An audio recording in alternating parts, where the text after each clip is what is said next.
लोग कहते हैं कि गुस्सा बड़ी बुरी चीज है, नहीं आना चाहिए, पर मैं कहता हूं गुस्से से ज्यादा कीमती कुछ भी नहीं है। जिस आदमी के पास गुस्सा नहीं है उसके पास रीढ़ की हड्डी नहीं है। पर सवाल यह है कि गुस्सा कब आता है। सही वक्त पर सही समय पर लड़ना चाहिए। समय में रहें, समय पर कहें, समय से कहें, समय से लड़ें, समय से हरगिज नहीं लड़ें। कुछ लोग हैं जो समय से लड़ने की ठान लेते हैं। मैं कहता हूं उनसे, क्यों तू आवेग का जखीरा है, हर समय आत्मा अधीरा है।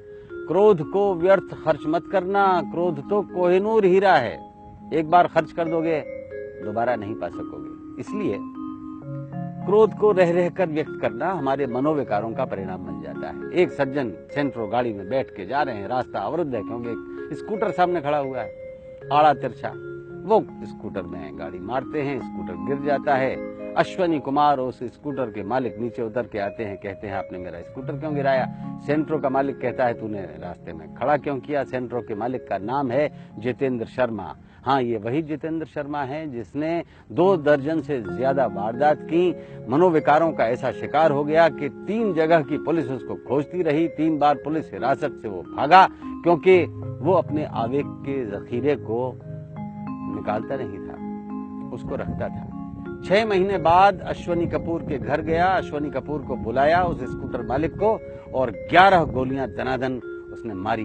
और तब भी शायद उसका गुस्सा शांत नहीं हुआ, किसी अगले शिकार की तलाश में निकल गया। पकड़ में आती है बात, पुलिस उसके घर गई। रामफल नाम के एसआई जब गए पंजाबी बाग थाने से, मां ने बताया कि नहीं है, लौट आए। लेकिन हिम्मत तो देखिए जनाब जितेंद्र शर्मा की। वो एसआई रामफल को ढूंढते ढूंढते थाने आए, पौन घंटे तक बैठकर प्रतीक्षा की, फिर कागज पे लिख के आए कि मुझे तुम पकड़ने आए थे, अब अपनी जान की परवाह करो क्योंकि तुम ज्यादा दिन जिंदा रहने वाले नहीं हो। ऐसी धमकी उसने दी। तो वो व्यक्ति गालियों की भाषा में बोलता था, गोलियों की भाषा में बोलता था। अपराध उसका जुनून था, खून इसके सर पे इश्क की तरह सवार रहता था और बस ये बेकरारी का शिकार था। बहरहाल पश्चिमी दिल्ली स्पेशल स्टाफ के इंचार्ज इंस्पेक्टर राजकुमार ने उसको मार गिराया। इंस्पेक्टर राजकुमार, हम आपकी तारीफ करते हैं, हम आपकी वंदना करते हैं कि आपने अपराध जगत के एक सरगना को यहाँ धरती से उठाकर वह काम किया जो राम ने रावण को मारकर किया, जो किसी भी अच्छे आदमी के द्वारा बुरे आदमी के अंत पर किया जाता है। मैं प्रणाम करता हूँ और दोस्त पुलिस को सैल्यूट। आओ सुने हम किस्सा उसका जो आज का करमवीर है। सर, जैसा कि जितेंद्र शर्मा नामक खूंखार अपराधी को कई राज्यों की पुलिस ढूंढ रही थी और आपने प्रण किया कि मैं ही उसे ढूंढकर दब लूंगा, इस दौरान आपको किन किन परिस्थितियों का सामना करना पड़ा? जितेंद्र शर्मा दरअसल एक बड़ा शातिर किस्म का अपराधी था। उसको हम लोग पहले भी एक बार पकड़ चुके थे और वो पहले भी काफ़ी वो कई murder, kidnapping for ransom, robbery, कई केसों में वांटेड भी था।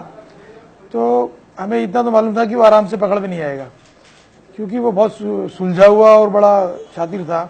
तो उसको पकड़ने के लिए सबसे बड़ी बात थी कि हमें पेशेंस की बहुत ज़रूरत थी, क्योंकि अगर हम उसको पकड़ने के लिए जल्दबाजी करते या जल्दबाजी में किसी उसके ठिकाने में हम रेड कर देते तो अगर वो मिल जाता तो ठीक था, लेकिन नहीं मिलता तो फिर उस ठिकाने से हमेशा के लिए भाग जाता। तो इसलिए हमने जहाँ जहाँ उसके मिलने की संभावना थी वहाँ पे हमने लंबी वॉच रखी, पूरे पेशेंस के साथ में हमने वहाँ काफ़ी इंतज़ार किया और भी जो अपने सीक्रेट सोर्सेज से उनको भी काफ़ी हमने डेवलप किया और काफ़ी टेक्नोलॉजी का यूज़ किया।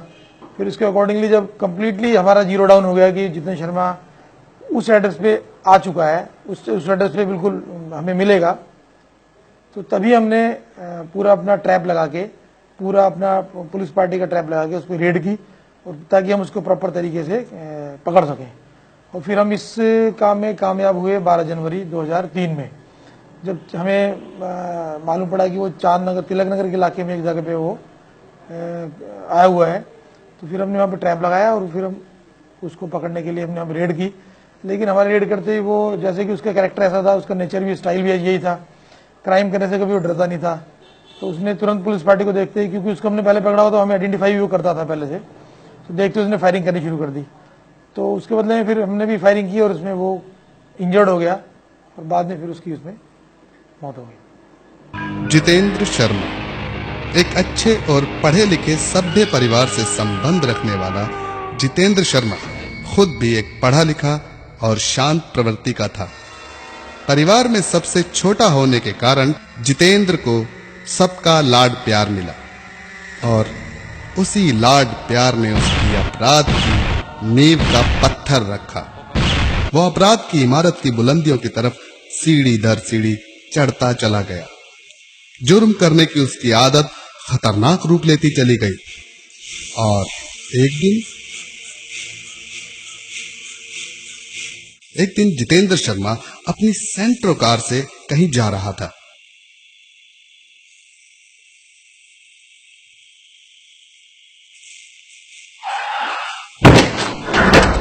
रास्ता सकरा था, जिसके कारण साइड में खड़ा अश्वनी कपूर का स्कूटर गिर गया। स्कूटर मालिक आग बबूला होने लगा और बात आगे बढ़ गई। अश्वनी बोला, तू अंधा है क्या? तूने मेरा स्कूटर गिरा दिया। जितेंद्र ने बहुत माफिया मांगी, लेकिन स्कूटर मालिक अपनी बात पे अड़ा रहा। तब जितेंद्र कहा कि तुझे भी अपना स्कूटर सड़क के किनारे खड़ा करना चाहिए था। सड़क बीच में खड़ा करेगा तो कार से टक्कर लग के गिरेगा ही। अश्वनी कपूर ने कहा, तू ज्यादा कानून झाड़ रहा है, भाग जा नहीं तो कानून सिखा दूंगा। बात भी छोटी थी और घटना भी, लेकिन जुर्म के खतरनाक खेल के माहिर जितेंद्र शर्मा के लिए कुछ भी छोटा नहीं था। उसके शातिर अपराधी दिमाग में स्कूटर वाले से हुई ये एक छोटी सी झड़प एक बहुत बड़ी फांस के रूप में फंस कर रह गई। उसने स्कूटर वाले को वही सबक सिखाने की ठान ली और ये सबक उसने स्कूटर वाले को 6 महीने बाद सिखाया। कैसे सिखाया? आइए देखते हैं।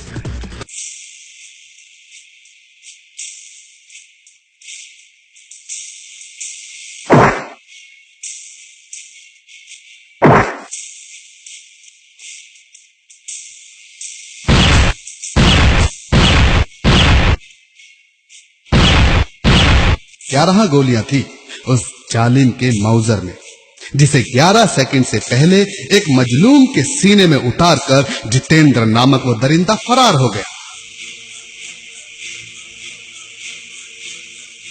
लेकिन पुलिस उसे फरार कहां रहने देती।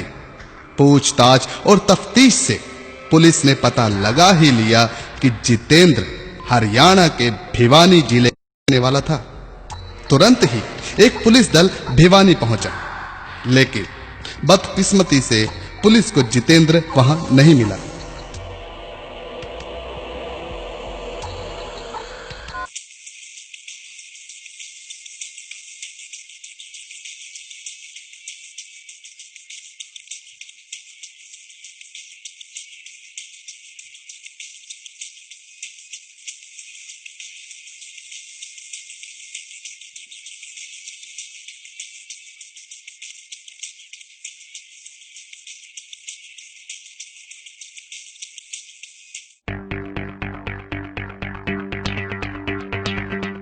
भारतीय पुलिस को समर्पित पुलिस की कर्तव्य परायणता, निष्ठा, ईमानदारी की सच्ची तस्वीर प्रस्तुत करती सत्य घटनाओं पर आधारित राष्ट्र की हिंदी मासिक पत्रिका दोस्त पुलिस आतंकी और लुटेरों से ये चमन नहीं लुट पाएगा।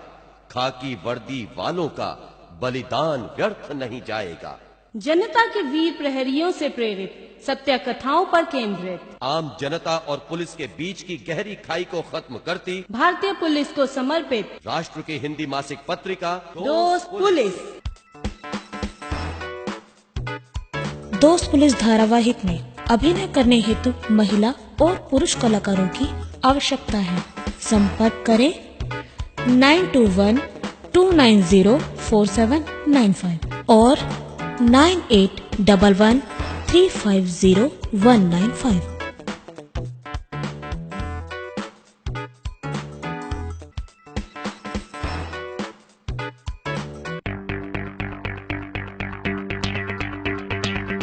यशपाल बंसल जी, आप एक प्रसिद्ध व्यवसायी हैं, समाज सेवी भी हैं। एक समाज सेवी और व्यापारी पुलिस के अभिनय में इस बारे में आप क्या कहना चाहेंगे? देखिए, मेरे दोस्त विनोद भारती जी ने जब इस सीरियल के बारे में मुझसे बात की कि हम दोस्त पुलिस को लेकर सीरियल बना रहे हैं, तो मुझे बड़ा अचंभा हुआ, क्योंकि समाज सेवा मेरा बहुत समय से शौक रहा है। तो मुझे पुलिस को जानने का, नज़दीक से जानने का इससे अच्छा अवसर नहीं मिल सकता था। मैं देखना चाहता था कि पुलिस की कार्यप्रणाली कैसी है, लोग इनसे क्यों नफरत करते हैं और ये किन परिस्थितियों में कैसे और क्या काम करते हैं। इन सबको देखने के लिए मुझे इस सीरियल में रोल मिला और मैंने इस रोल के जरिए, इसमें मैंने अपनी मेहनत की है, इस रोल को जीवंत करने की कोशिश की है। क्राइम इंस्पेक्टर राजकुमार का मैंने रोल किया है और मैंने जाना है कि पुलिस वाले भी आम इंसान की तरह हंसते हैं, आम इंसान की तरह क्रोधित होते हैं, लेकिन उनका क्रोध आपसी ना होकर जनता की रक्षा और सुरक्षा के लिए है। जिस प्रकार से, जिस दबाव में ये 24 घंटे काम करते हैं, वह वाकई मेरे लिए एक सुखद अनुभव रहा। और पुलिस के बारे में जितनी मेरी गलत धारणाएं थी, कम से कम 95% दूर हो गई हैं। और मुझे लगता है कि पुलिस वालों का जो काम है वो वाकई बेहद मुश्किल, जोखिम भरा और बदमाशों और गुंडों से लड़ने का है। तो आम आदमी के मन में अगर कोई गलत छवि है तो उसे दूर करने का प्रयास करें।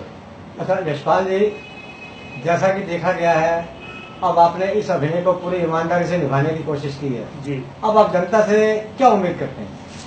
मैं ये कहना चाहूंगा कि हम अगर आम आदमी भी अपने को पुलिस वाला समझकर ड्यूटी अदा करे, उसकी आंखें, उसके कान हमेशा खुले हों, वो चौकन्ना हो, आसपास की गतिविधियों पर नजर रखे और बेखौफ पुलिस को सूचना दे, तो मैं समझता हूं किसी भी समाज से, किसी भी देश से जितना भी अपराध है वो 100% खत्म हो सकता है। जनता को, पुलिस को अपनी छवि सुधारने के लिए कुछ और प्रयास करने होंगे और जनता को अपना डर दूर करके पुलिस वालों की तरफ जाना पड़ेगा, तभी जाके ये दोस्त पुलिस का जो लोगो है ये सार्थक हो पाएगा।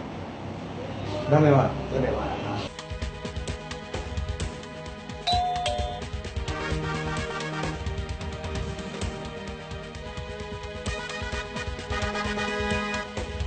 जितेंद्र की मां से पुलिस दल के एक सब इंस्पेक्टर राम फल ने कड़े शब्दों में जितेंद्र के अंजाम की चेतावनी दी।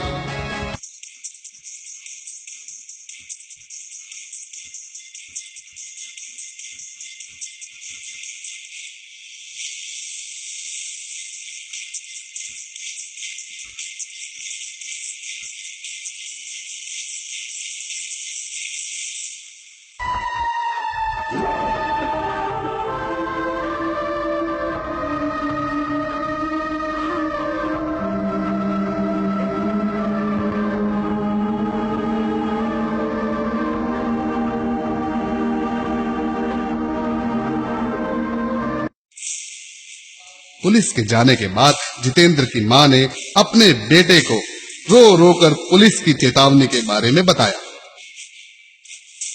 अपनी रोती बिलखती मां की बातें सुनकर जितेंद्र की आंखों में गुस्से की आग भर गई। उसके सिर पर खून सवार हो गया। उसने अपनी मां को चेतावनी देने वाले सब इंस्पेक्टर रामफल को सबक सिखाने की ठान ली। और कैसे इंस्पेक्टर राजकुमार की प्रतिज्ञा पूरी हुई, क्या हर्षण हुआ साइको किलर का, देखिए अगले सप्ताह आज ही के दिन आज ही के समय।